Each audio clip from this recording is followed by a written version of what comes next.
Okay, guys, I have a video that I've been wanting to do for a while. At least I downloaded this story like a week or so ago. I'm still in my Airbnb. I'm still in New York. I'm getting ready to leave tomorrow morning. And I just recorded for tomorrow's video. After posting today's, my mom said, "You did that today?" I'm like, "No, I didn't wear these clothes today. I recorded it yesterday, a day before." Sometimes I have to put videos in the can, especially when I'm going to be on the road. But anyway, I wanted to address this subject, and it's about finances in this dire time. And I also want you to meet me on the other side because I just got a few comments that I want to put to you. But let's just jump into the story. Again, this is about finance. And ultimately, the second half, when I speak from my mind, I want to share by saying, and you probably saw it in the thumbnail already, and that is vote with your dollar. Vote with your dollar. You vote every day. So be wise about it. And I want to discuss that on the other side. But let's just jump into the story real quick. It shouldn't be no more than 5 minutes. Even Americans earning six figures say that they are living paycheck to paycheck, including people making over $200,000 a year. Money isn't even funny in a rich man's world.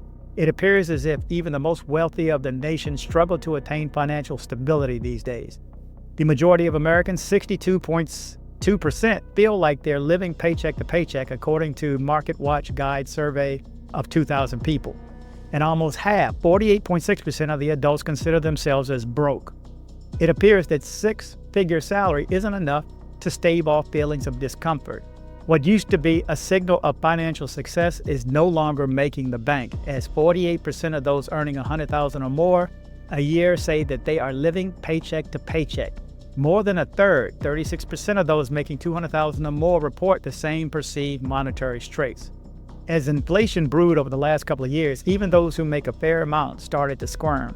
The high cost of living, followed by subpar income, were the major issues, according to respondents to the 2022 Federal Reserve study about economic well-being. Since then, the high cost of living has ebbed a bit, but wages have finally surpassed the pace of inflation, according to the Economic Policy Institute's analysis of Bureau and Labor Statistics data. Americans are still finding themselves feeling crunched after a period where wealth building proved difficult. A separate study from payments of more than 4,200 consumers found that 62% of total consumers and 36% of those making more than $200,000 feel like they're living paycheck to paycheck. Both numbers have increased since the study was performed a year prior. The authors note, pointing to the rising cost of living as a factor. Of course, these higher income households are in less of a crunch as more financially vulnerable Americans. Living paycheck to paycheck holds a different meaning for richer individuals that often have higher expenses due to the lifestyle that larger salaries can afford. Although rising housing and food costs impact these consumers, other factors such as non-essential spending, paying expenses for others, and recent events that cut into their savings may particularly inform their financial lifestyles. Payment says of these high earners, noting that they also spend more on education as a financial burden. Last summer, even actor Sydney Sweeney spoke out how she's unable to afford to take a 6-month break or subside without a constant paycheck. "If I just acted, I wouldn't be able to afford my life in LA. I take deals because I have to," she said, speaking of the paltry residuals that some streaming world offers. Likely hindered by the persistent pay gap, women are more likely than men to live paycheck to paycheck, 72% and 60% respectively, according to MarketWatch. And millennials, a generation burdened by student loans and ill-timed recessions, are most likely to experience this financial strain, followed by Gen Xers. Many millennials making six figures are still making up for lost time. I recognize that I am extremely privileged, but I still feel mounting pressure when it comes to our finances. Kelly, a millennial earning six figures, told Fortune Alicia, "Are we getting by? Yes, but we're not getting ahead, and we're missing major milestones along the way." So I do okay. I'm okay. I'm still feeling the stress. I'm not rich, and I'm in sales, so it's up to me. Now with this tariff stuff, it's going to be a little more challenging. But first of all, thank you for staying this far. For everybody who's here, you are appreciated. But I wanted to briefly discuss what's going on financially from the outside. Nothing directly, but we all know what's going on in the U.S. right now. And how are you going to handle it is my question to you. I got a few questions for you. Are you a government employee? Have you been laid off? Like me with this tariff stuff, is this going to affect you? Is it affecting your business? Are you still going to party like normal? Vacations, anyone? Need new clothes? The struggle is real, people. I'm not telling you anything you don't know. And if you feel some different kind of way, I'll see you in the comment section. But I wanted to share with you all, one of my favorite sayings in life is vote with your dollar. Be careful where you spend your money at. Does the person or company that you're spending your money with have your interest at heart? Or are they just getting it and don't have any means to care for anybody else? I wanted to share with you all one of my favorite sayings and way of living. Vote with your dollar. I know it's not election time, but we vote every day. Every time we leave the house, we vote. And even before we leave the house, we order something on Amazon or whatever. So we're still voting. Cash or cards does not matter. And you know, the facts. You spend more money with a card than you do with cash. And they're getting rid of the cash. Then there's inflation. So our dollar last year, $100 last year, is worth $97 or whatever it is worth this year. I think they said it was 3%. So, you know, but as of today, you can still get cash. So I would advise you, keep some cash. Put it under your mattress. You don't have to put it under your mattress. Hide it somewhere. Put it at your grandma's, somebody's house. You got to get it out of your house if you can, or hide it where nobody's going to find it. But make sure you have some cash on hand. I went to the ATM about 3 weeks ago. I was looking to go to an ATM. I was headed to my mom. It took me, I don't know, an extra 20 minutes to get there because I had to go 5 miles riding around. 3 ATMs were out. That day scared me. So when I did find an ATM, I took all I could out. And the next day too. But then life happens and you keep on spending it. But have some cash on hand is what I'm going to recommend. Okay, so vote with your dollar. Start with your bank too, because the bank is going to give you the certain ratings. How do they treat you? When you go into a store, how do they treat you? When you go to a restaurant, if you like that restaurant, first of all, patronize them. Spend your money there. Because I'm telling you, one day you're going to go and they're going to be closed. You're going to go, what happened to Harold's or Roscoe's or Jimmy's or Antonio's or whatever? I used to love that restaurant. Man, the food was good and the prices were good and the drinks were good, and they're out of business. A lot of people don't know, but margins are thin in restaurants and bars. So the owner is really not making that much money. So don't get that twisted. But if you're going out, just think about this, because I'm going out. Shoot, last year I was going out 5 nights a week. This year, recently, over the past 6 months, probably about 2 to 3 nights a week, especially over the past couple of months, maybe 2 nights a week. I go out for live music. I go out to meet people. I go out to get a couple of drinks, some good drinks and some good food. But a few nights I do go out, then I won't eat. Of course, I don't eat breakfast and sometimes not even lunch, not until after I've had a workout. But anyway, vote with your dollar, whether it's in a restaurant or a bar. Again, I've had to cut my days back. I've cut my days back from that, from 3 to probably 1 now. Girls, are you spending your money on a guy? Is that a wise decision? Guys, you spending your money on a girl. Is that a wise decision? That girl and girls, that guy. Is that where you want to spend your money? Is it being reciprocated? What are you getting out of this? Be careful where you spend your money. Ultimately is why I asked you to meet me on this side. I'm just saying, vote with your dollar.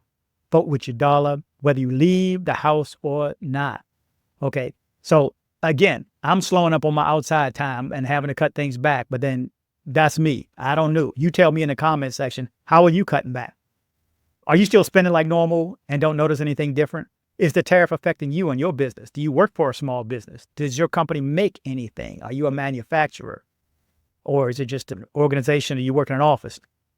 But let me know. I'm cutting back and I make good money, but I spend money too. And I'm blessed enough that I got the best kind of car you can get.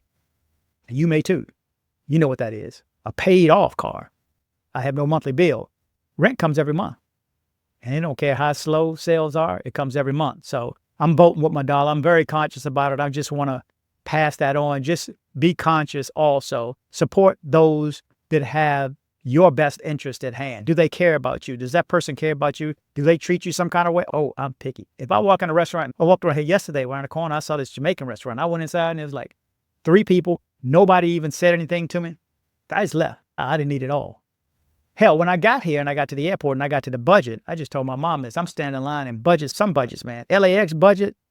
Anybody, tell me, have you ever been to budget car rental at LAX? Yeah, it's sketchy. But the one I went in last night was sketchy, or a couple nights ago when I got in. This was sketchy. Not scary, it's going violent or anything. It just wasn't up to par. And it wasn't up to my par. I'm Rapid Rewards. I'm signed up for everything. So I should just be able to go in, find, okay, Christian right here, you are B13, go pick up your Mercedes or whatever it is and get it rolling. But no, and I'm standing there's one line. There's no line open up for fast break or rapid rewards. After one person leaves, I got to wait. Nobody says anything. Nobody says good morning, nothing. I'm that guy, yes, that you see at the back of the line going, yo, excuse me, where's rapid reward? Do you have rapid reward? Why do I sign up for rapid reward? Oh, no, it's not here, but you just stand over here and you'll be next in line. Okay, so let me be patient. Let me be patient. I was stressing, but I told myself, just shut up. Don't say anything because I have a tendency of opening my mouth. I had a big mouth. It was got me in trouble over the years, but I say what I think and don't shy away from it. But anyway, another guy, nice guy, came up and he opened it up. He wasn't even there. I don't know if he was at lunch, but came and gave me a new car. So always stay calm. The moral of that story, things will work out for me. But if I could leave and go somewhere else, go to Enterprise, because Enterprise will treat you good. Every time, one time, I've had Enterprise not treat me good, but just one time. But I rent a lot. I may have rented cars 250, 300 and something times in my life. I travel a lot, so I need rental cars. I would rather Enterprise, but sometimes budget's got a better price. And if the car's all new, I don't care. But LAX is different, so just be careful. So anyway, if I could have left, I would have. I would have voted with my dollar. Even though it's my company's dollar, I still spend my company's money. I'm very careful how I spend the company's money too. So it's just got to make sense because I got to justify everything I spend anyway. Of course, I want to obviously not squander somebody else's money because I know how careful I am with my money. So I do the same for the job's money too. I would advise you to do the same, but just vote, whether it's business or it's personal, vote with your dollar. Let me know if you still made it this far. And I don't know what time it is, but let me know if you made it to the end. Anyway, so I told you guys I'm a chess player and now it's your turn to move. You know, what are you going to do? What am I going to do? Yeah, I got stuff going on. I got to make decisions. What are you doing? I'll see you in the comment section. Anyway, you're up to date with the latest financial news this time, but remember to travel safe. So I hope you liked this video. If you did, make sure you go down and hit subscribe. And definitely like. It helps that YouTube algorithm. You know what I'm talking about? See what I'm saying? So hey girl, thanks for coming by my place. No worries. You mind if our girlfriend can come by with us? Hell no! This why I watch dcbornrob. Kini excited, dili na mag-online. Kung sabay dugayan, chika babes kay nasulan. Idol ipadulan, ako ang padulan. Karamelum-luman, dili-dili na tuluman. Ay, shock pa, makalok-kalok. Si Buona sexy, lawas murag Coca-Cola. Ang kaanyag ni mo sa akong kalibutan nga saag. Wala ko ikatubag, ikaw ra kong matawag. Murag kagabun sa kabugnaw sa taas. Sa imong paghawas, lawas ni mo lapas. Sinut walay gas-gas, ako amo bas-bas.